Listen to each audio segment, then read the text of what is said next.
Hi, everybody. Welcome to First Look, TGIF, right? Rome Hartman, our executive producer and fearless leader of the CBS Evening News. All right, so obviously Iraq is once again a huge story, but it seems to me, Rome, that there's this, an American flag. This is a very patriotic backdrop. There's a continuing discussion about what to do in Iraq, and the pressure keeps mounting. And the president seemed to indicate he had a little wiggle room when he gave an interview with the AP today, saying he's going to talk to the generals on the ground, right? I think the president has always said, and he's used this formulation many times, that he would consult with his generals and take their guidance as to the best way to approach the situation. What are you, Tony Snow? No, I mean, he's said that for years, actually. No, I know. When he gets into this situation. And Tony Snow just finished a briefing in which he said some of the same thing.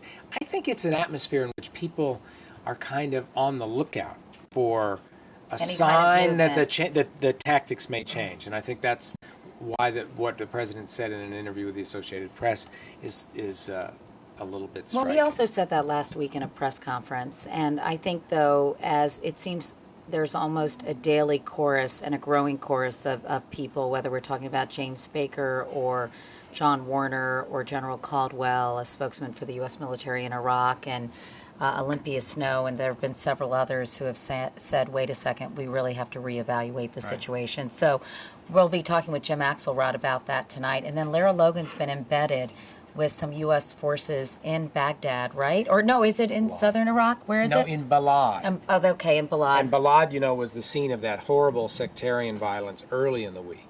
And so she's been out with U.S. troops for the last couple of days, just gotten back to Baghdad, and is putting together a story really about what U.S. troops are going through, trying to deal with a really chaotic situation. So she's really with the troops. And that'll be great because it will really help people get inside the story and understand not only, as a unit what these folks are dealing with on a daily, hourly basis, but really as individuals and the toll it's taking. And it'll be interesting to hear their attitudes expressed about the continued conflict there. Then we're going to be doing something on Montana. Homeland Security dollars are equally distributed per capita.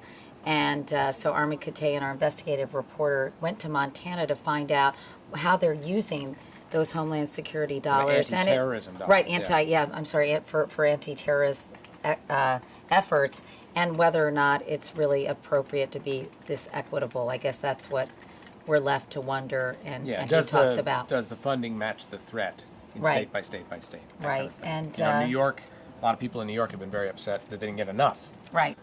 When that money was parceled out. So then we have a free speech on the minimum wage with a woman talking about what it's like to raise a family making $5.15 an hour, which will be great to hear from a real person who's experiencing this problem. And I remember you mentioned that as an example of what would make a good free speech.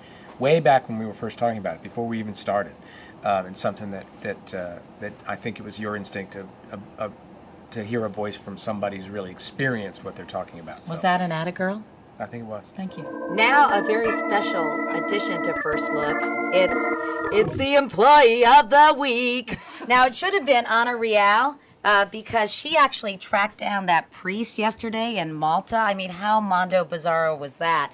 The guy who said, yes, that he gave Mark Foley massages and did all sorts of things with him. And it was, everybody does that. And he felt no contrition whatsoever. And that was a very interesting conversation. Interesting and disturbing, actually.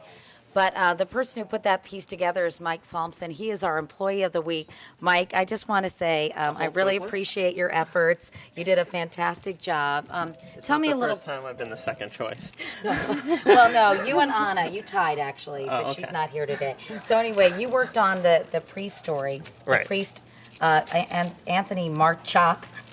Right. Yesterday, and you also were working on the piece that Sharon Alfonsi did on soldiers with post-traumatic stress disorder. I don't think they're paying you enough here, Mike. I was carried by two different people. So. That's right. Anyway, so we just wanted to say we thought you did a great job this week. Well, I appreciate it. I'm just glad to be invited back for next week. And that does it for First Look. We just wanted to give you a little something extra today.